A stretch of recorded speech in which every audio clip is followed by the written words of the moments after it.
Magandang oras mga cart lover. Ako, meron daw bagong paawa effect. Itong kaawa tingnan, maawa ka tingnan kay Kibuloy. Ito yung kanyang bagong gimmick ngayon, bagong tricks niya.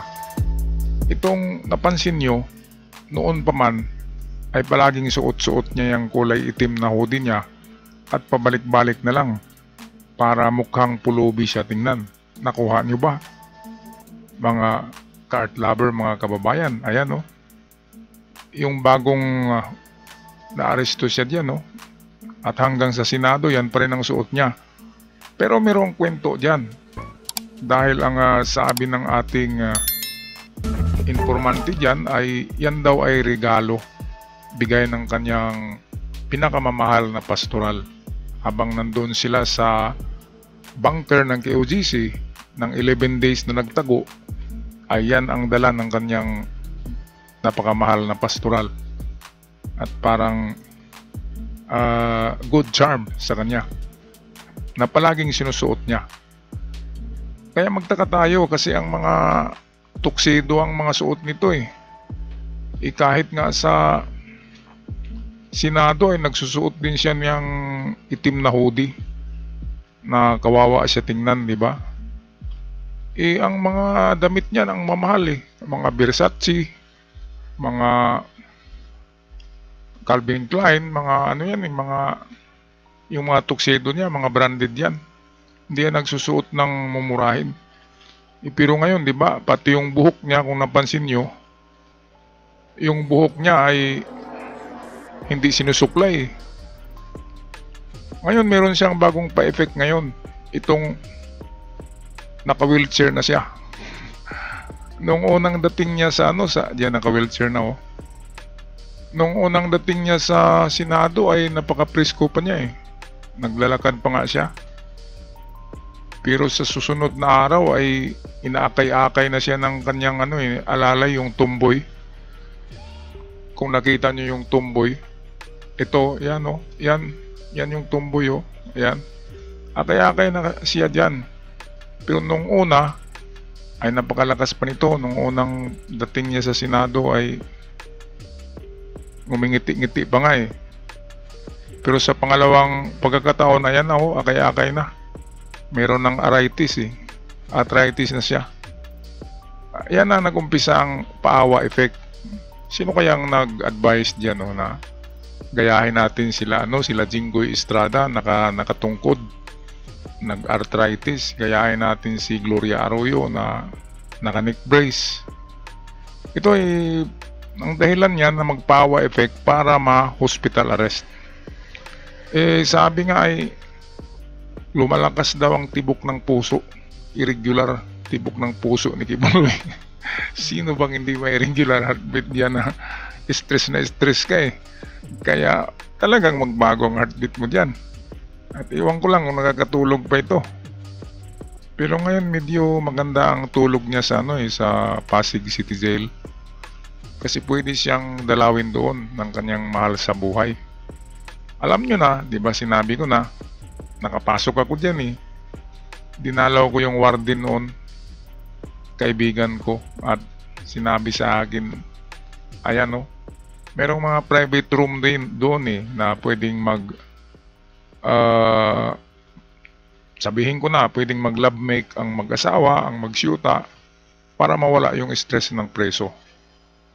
Pero hindi yun na hindi yun wala yun sa pulisiya ng BJMP. Yun ay sa kanila lang yun, doon sa loob, sikreto lang yan. Kaya pwedeng dadalaw doon ang mga pastorals ni Kibuloy. Of course, babayaran naman yan. Babayaran niya para mawala ang stress niya. At merong magmamasahe na naman sa kanyang dalawang paa para mawala yung arthritis, diba? And then meron na namang papatong sa kanya. Or siya yung papatong, iwan ko lang. Kasi pwede yan eh, kasi sa mag-asawa, couple, or magsyuta, ay pwede yan. Kapag may dadalaw sa preso, ay pwede yan. Pwede ang lovemaking sa loob. Merong nagsabi makikita eh, hindi makikita, merong maliit na room doon. Wala sa silda, nasa likod lang yan, nakatago lang yan. Okay, so Tingnan natin dito ang mga pa-effects ni Kibuloy na kaawa-awa effect. Ito yung una niya, oh, naka-shawl pa siya. Ito yung unang labas niya nang sumurrender. Ito yung pag-aresto. Ayan, agila na sombrero, naka-shawl pa rin, at yun pa rin yung jacket niya na suot. Paulit-ulit, pabalik-balik yan na jacket eh. Ayan, oh, kasi may ano daw yan, may lucky charm. Bigay ni ano eh. Hindi na lang nating banggitin yung pangalan, basta love niya na pastoral na maganda. Yung ginagastuhan niya ba, tinuturo niya sa iba't ibang bansa, yun na yun. At kasama niya doon sa 8 heartbeat.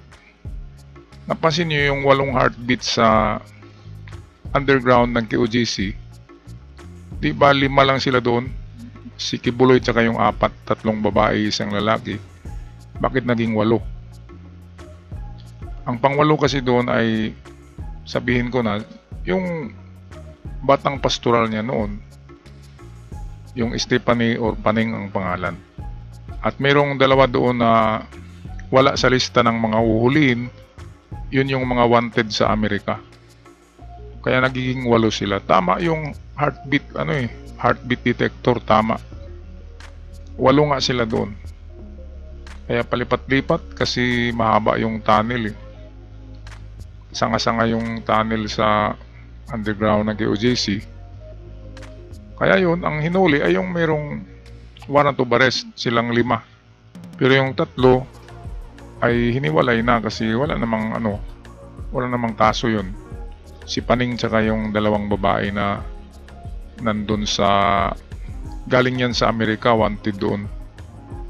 Nagtago kasi takot. Okay, tingnan natin itong ibang picture. Ito yung akay-akay niya ng itong trusted niya na tumboy. Ito, malaki siguro ang sweldo niyan kasi ayaw ni Kibuloy magpahawak sa lalaki. Babae talaga. Dito dahil sa magsilos si Paning sa kanya kung babae ang mag-aakay dyan, kaya tumboy ang nilagay dyan para hindi magsisilos yung si Paning or si Step. Diba? O kuha ko. Andyan sa likod pa rin yung tomboy. Ayan, paawa effect si Kibuloy dyan. Dito medyo masaya siya kasi akala niya na makalusot siya eh. Ito yung ending ng first session. Okay pa siya dyan, pero sa pangalawang session ay arthritis na eh. Inaakay na siya ng tomboy. Ayan sa likod niya oh. Dapat si Stephanie ang nandyan eh.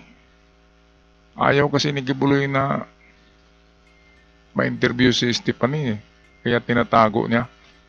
Kaya ang nandyan, tomboy. Pwede na rin yan. Kung walang iba, di ba? Oh. Ito yung first day ni Kibuloy, masigla pa siya dyan. Pero pagdating ng ilang araw ay arthritis na eh. Inakay na.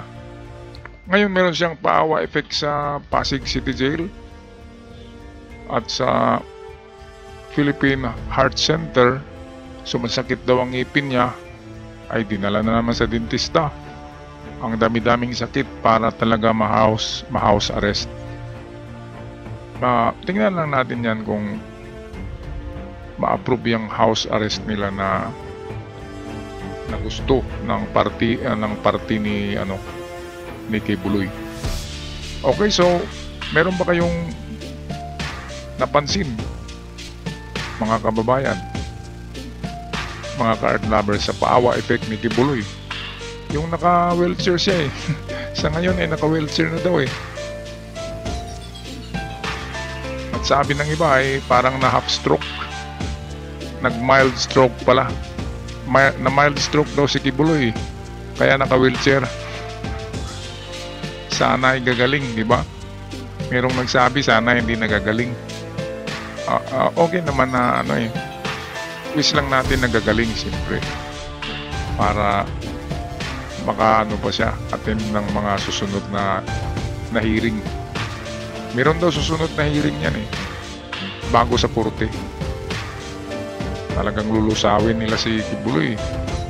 Lulusawin talaga yan. Tingnan natin kung hanggang kailan ang ni Kibuloy, ang resistance niya sa stress. Sobrang stress yan eh. Okay, so okay magpaalam ng mga ka-good news, mga ka-art lover, mga kababayan. Iwan nyo na lang ang inyong comment sa ating comment section down below. Hanggang sa muli, God bless us all at ingat kayong lahat.